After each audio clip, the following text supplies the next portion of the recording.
सो आज की वीडियो में हम बात करेंगे कि how I got my Canadian G licence, जिसे फुल लाइसेंस कहते हैं, इन 3 मंथ्स। मैं कनाडा आया था 2016 में इन मार्च, एंड बाय जून मेरे पास लाइसेंस था। तो एक चीज़ मैं क्लियर कर दूंगा, when I am saying Canadian licence, I am basically talking about Ontario का लाइसेंस, क्योंकि मैं ओंटारियो में रहता हूँ, मैं टोरंटो में रहता हूँ, तो मुझे यहाँ के लाइसेंसिंग के रूल्स पता हैं। पूरे कनाडा के हर प्रोविंस के स्लाइटली डिफरेंट रूल्स हैं, बट ऑनेस्टली 95% सेम रूल्स होते हैं। सबसे पहले बात करते हैं कि यहाँ का लाइसेंस लेने के लिए हमें कितने टेस्ट देने पड़ते हैं। तो यहाँ जी होते हैं 3 test, G1, G2 and full जी। जब आप फुल लाइसेंस ले लेते हैं तो वो होता है जी लाइसेंस। लेकिन वहाँ तक पहुँचने के लिए पहले आपको 2 और स्टेप से गुजरना पड़ता है, जिनका मैंने अभी जिक्र किया, G1 and G2। So G1 licence जो होता है, जिसको हम रिटन टेस्ट कहते हैं, वो सिंपल MCQs होता है। उसमें बेसिकली आपको 40 MCQs दिए जाते हैं। 40 में से आपको 32 क्लियर करने होते हैं, मतलब कि आपके पास 8 गलतियां करने की गुंजाइश है। इसकी प्रेप करने के लिए मैंने पर्सनली ऐप्स डाउनलोड की थी। अगर आप गूगल प्ले स्टोर या ऐप स्टोर पे जाएं, एप्पल ऐप स्टोर पे, आपको न्यूमरस ऐप्स मिल जाएंगी जो बिल्कुल लेटेस्ट क्वेश्चंस के साथ हैं, 2023 के जो ओंटारियो टेस्ट के ऊपर बेस्ड हैं। सो आप वो डाउनलोड करें और उस पर प्रैक्टिस करें। Honestly that is the best way to practise. मैं डिस्क्रिप्शन में 2-3 ऐप्स का लिंक भी दे दूंगा। सो जब आप G1 क्लियर करेंगे, उसके बाद आप स्ट्रेट अवे G2 नहीं दे सकते। I know which is a weird rule, लेकिन कनाडा वालों ने इसी तरह रखा हुआ है। उसके बाद बेसिकली या तो आपको 8 महीने या तो आपको 12 महीने वेट करना पड़ेगा। इस टाइम पे आप किसी इंस्ट्रक्टर के साथ या अपने साथ कोई जिसके पास फुल जी लाइसेंस है, उसके साथ बैठकर प्रैक्टिस कर सकते हैं। 8 या 12 में इसलिए कह रहा हूँ क्योंकि 8 तब होती है कि यहाँ की एक लोकल सर्टिफिकेशन होती है, उसका नाम मैं स्क्रीन पे शेयर कर लूँगा।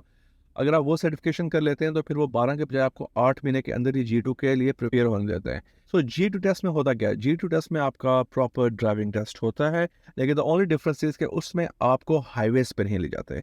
बाकी सारे जो मनूवर्स हैं, ड्राइविंग है, driving around the town, reverse करना, पार्क करना, ये सब चीज़ें आपको G2 में करनी पड़ती हैं। लेकिन वो आपको हाईवेज में नहीं ले जाते। और कनाडा में ड्राइविंग का हाईवे एक बहुत बड़ा हिस्सा है। हर शहर को यहाँ हाईवेज डायसेक्ट कर रही होती हैं। आपने कहीं भी तेज पहुँचना है तो हाईवेज पे जाना ही होता है। सो अगर आप G2 लाइसेंस पास कर लेते हैं, उसके बाद भी आप हाईवेज पे ड्राइव नहीं कर सकेंगे। You will only be able to drive within the cities. So अगर आप अपना G2 लाइसेंस क्लियर कर लेते हैं, उसके बाद फिर 12 महीने का वेट टाइम है। जिस तरह G1 क्लियर करने के बाद आपको G2 के लिए वेट करना पड़ा था, अब आपको G2 के बाद जी देने के लिए 12 महीने वेट करना पड़ेगा। और फिर इवेंचुअली आप 12 महीने के दौरान आप एक इंस्ट्रक्टर हायर करते हैं, आप उसके साथ क्लासेस लेते हैं, वही आपको टेस्ट बुक करता है, एंड उस वेट पीरियड के बाद फिर आप जी के लिए अपेयर हो सकते हैं। तो ये टोटल अगर आप देखें तो ये तकरीबन 22 से 24 मंथ्स का प्रोसेस है।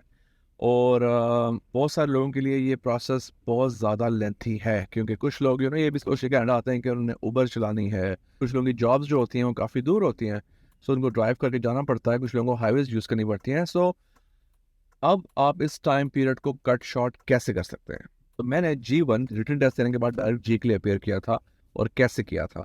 सो मैंने ऐसे किया था कि मैं पाकिस्तान से आया था, मेरे पास पाकिस्तान का ड्राइविंग लाइसेंस था, और वो ड्राइविंग लाइसेंस पिछले 6-7 साल से वैलिड था। मतलब उस पर ये क्लियरली शो हो रहा था कि मैं पिछले 6-7 साल से गाड़ी चला रहा हूँ। तो मैं वो ड्राइविंग लाइसेंस लेके, और नोट करें कि मैं इंटरनेशनल लाइसेंस की बात नहीं कर रहा, मैं लोकल लाइसेंस की बात कर रहा हूँ। सो अगर आप इंडिया से आ रहे हैं, आप बांग्लादेश से आ रहे हैं, आप श्रीलंका से आ रहे हैं, आप वहाँ का लोकल लाइसेंस लेके आएंगे साथ कनाडा। आपने वो लाइसेंस लेके जाना है अपने मुल्क की काउंसलेट में। मैं वो लाइसेंस लेके पाकिस्तान की काउंसलेट में गया था। पाकिस्तान की काउंसलेट में मैंने उनको वो लाइसेंस दिया और मैंने कहा कि यार इसको वेरीफाई करके दे दें। को देख के वो आपको एक लेटर देते हैं। वो जो लेटर होता है ना, वो बेसिकली यहाँ की लोकल वेरिफिकेशन मानी जाती है। वो लेटर लेके फिर आप सर्विस ओंटारियो के दफ्तर में जाते हैं, और ये सब कुछ आप G1 लाइसेंस देने के बाद करते हैं। रिटर्न आपने जो MCQs वाला है वो देना ही देना है। वो लेटर लेके आप सर्विस ओंटारियो जाते हैं, उनको कह देंगे भाई साहब मैं तो बहुत अरसे चला रहा हूँ, मैंने वेट नहीं करना, I want appear straight for G licence, और मैं एलिजिबल हूँ क्योंकि मैं फॉरेन कंट्री में जिनके साथ कनाडा का एग्रीमेंट है, वहाँ 3 साल से ज़्यादा गाड़ी चलाता रहा हूँ।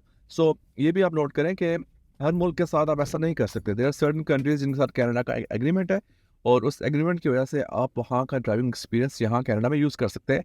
सो उसके बाद जब वो आपका लेटर आप कॉन्सुलेट का उनको दिखाते हैं, वो आपको अप्रूव करते हैं और वो आपको एग्जामेशन दे देते हैं। मुझे 2 एग्जामेशंस मिली थी, एक कि मुझे वेट नहीं करना पड़ा, और एक मुझे स्ट्रेट अवे जी देने की इजाज़त मिल गई। मतलब मैंने ना 8 या 12 महीने ना मैंने G2 के लिए वेट किया, फिर मैंने एक और 12 महीने वेट नहीं किया जी के लिए, स्ट्रेट मैंने जी दे दिया। लेकिन उसमें एक लॉ है या रूल है, जो भी है, उन्होंने बीच में एक चीज़ डाली हुई है कि आपके पास सिर्फ एक अटैम्प्ट होती है।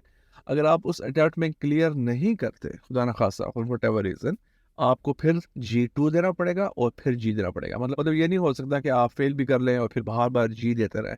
फिर आपको दोबारा लेटर के नीचे आना पड़ेगा और वहाँ से फिर ऊपर आना पड़ेगा। तो आई हाईली रिकमेंड कि अगर आप ये वीडियो देख रहे हो इस वक्त आप इंडिया में या पाकिस्तान में and you are plan to move to Canada और you are about to move to Canada, आप वहाँ का लोकल लाइसेंस लेके आए। अगर नहीं बनवाया हुआ तो बनवाएं।